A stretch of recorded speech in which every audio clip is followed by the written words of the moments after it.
When you hear the word networking, how do you feel? I'd like you to show me with your thumbs. You love that word. You're at networking events multiple times a week. Thumbs down means you'd rather go to the dentist than network. Anywhere in between, when you hear the word networking, what are your associations with it? Let's see them. So I'm seeing a couple of thumbs up, but I'm also seeing a lot of thumbs in the middle and thumbs down. So for those of you in the middle to down range, I'm guessing that you think, okay, so we're told we're supposed to network in order to find a job, but there's so many jobs online today. I can just go online, apply there, cut rid of the whole networking thing, right? I have a friend named Cecile. Now, Cecile went to HEC, one of the top business schools in France. She also had 2 internships at Fortune 500 companies. And she already had a work visa, so all she had to do was arrive in New York and start applying. She didn't like to network, so she applied for 84 jobs online. Some people say that job searching is a numbers game. So what do you think? If she applied for 84 jobs online, how many interviews do you think she got? Any guesses? 8. 8? Anyone else? 2. 1, 2, 0. She got 0 replies. So at this point, she's feeling pretty dejected. She goes to her mentor, and her mentor says, why don't you get in touch with alums from HEC who are working here in New York? And she says, no, I don't want to bother them. None of them are working at companies that I'm interested in. But her mentor insists, go do it. She emails 3 people who went to her school. As a result of those 3 emails and the subsequent conversations, how many interviews do you think she got then? 3. 3? 5. She got 5 interviews as a result of these conversations.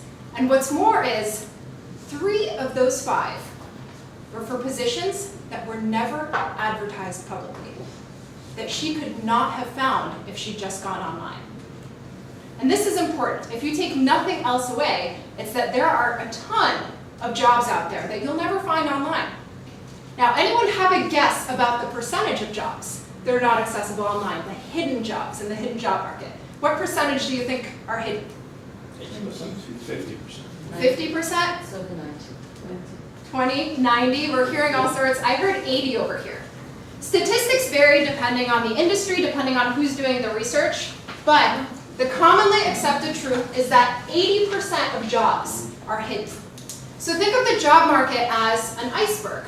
You've got the 20% that are on top that are visible to everyone.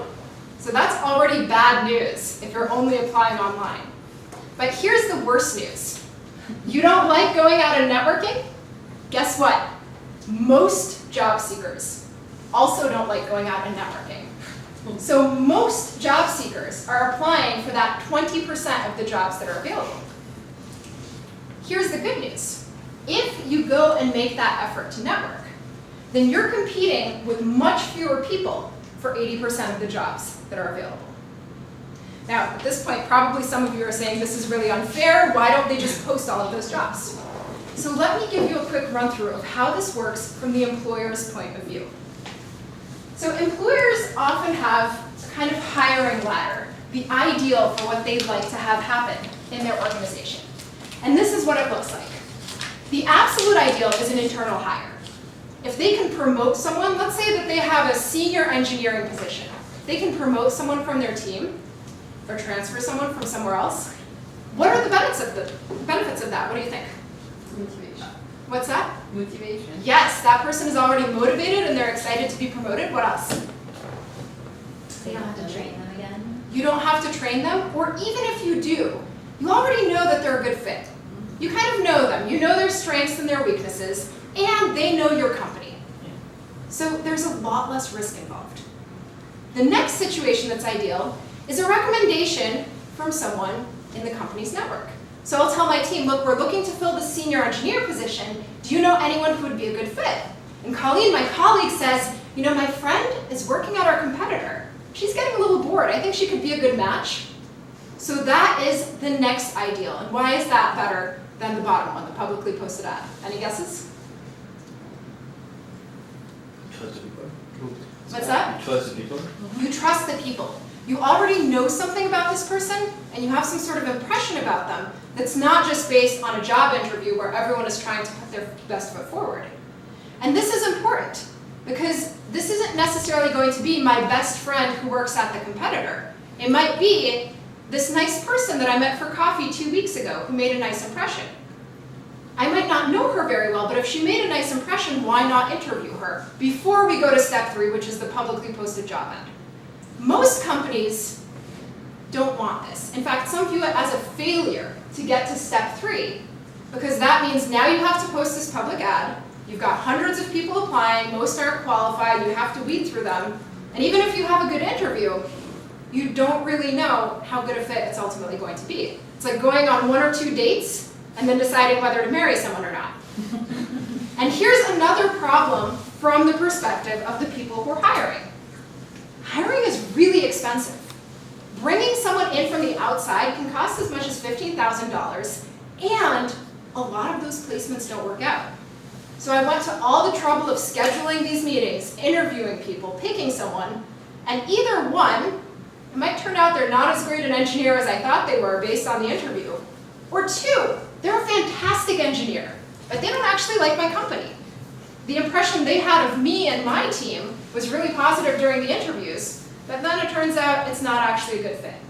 And then we have to go back to the drawing board, wasted time, find someone new. So this is why networking is important, because if you can get into that step 2, being part of the network and being brought in before all of those jobs are posted publicly, you have a huge leg up because they trust you and you're competing with far fewer people. Now, before we go on any further, I want to talk about what networking is and isn't. So you guys have all heard this, right? Networking is about genuine relationships. It's about meeting people in your industry and getting some advice from them.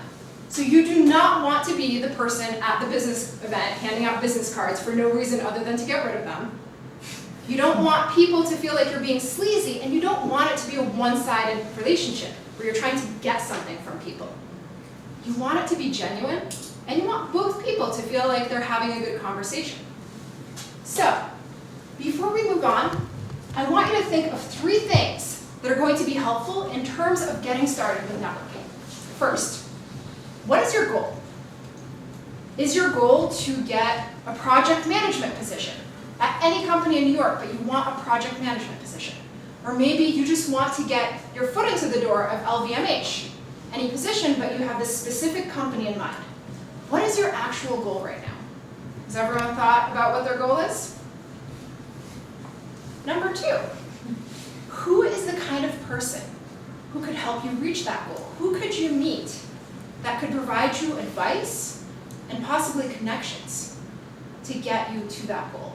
So do you want to meet someone who's working at that company, or someone who's a well-established professional who might have contacts in project management? Who is the kind of person who will help you get to that goal? And number 3, who is a super connector in your network who might be able to introduce you to such a person? What is a super connector? Who knows this term?